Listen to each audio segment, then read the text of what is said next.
بسم الله الرحمن الرحيم. ازيكم يا حبايبي، عاملين ايه؟ النهارده هنعمل مع بعض كفته. طبعا احنا عملناها قبل كده مع بعض.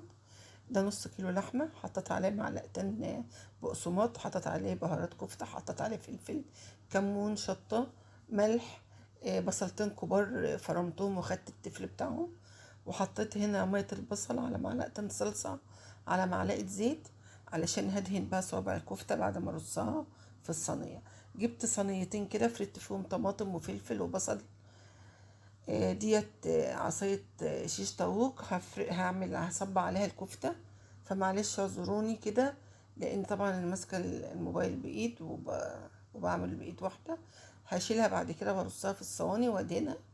طبعا كان في مقطع قبل ده اللي هو وانا بحط البهارات على الكفتة او على اللحمة المفرومة وهي والبهارات، بس المقطع ده اتحذف يعني ما جاش. هنا بقى برص الكفتة في الصواني. بعد كده بعد ما ارصها هدهن وشها بالصلصة ومية البصل وادخلهم الفرن. في الشواية او من تحت هياخدوا لون، هقلبهم على الجنب التاني.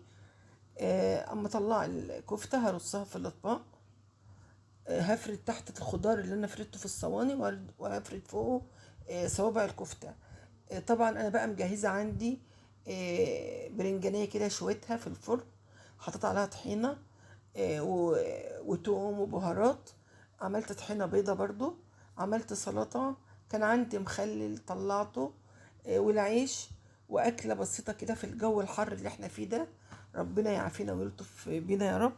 طبعا واللي عايز ياكل جنبها مكرونة ياكل عادي، مفيش مشكلة، بس احنا قلنا ناكلها بالعيش كده بتبقى حلوة يعني. بعد كده بقى هنفرد أكلنا، هنغرف الكفتة اهي غرفناها. هنحط بقى التشكيل بتاعنا بتاع الاكل. اهو الطحينة والسلطة والبابا غنوج والمخل والعيش. يا رب تكون الاكلة السريعة دي عجبتكم، واشوفكم على خير ومع السلامة.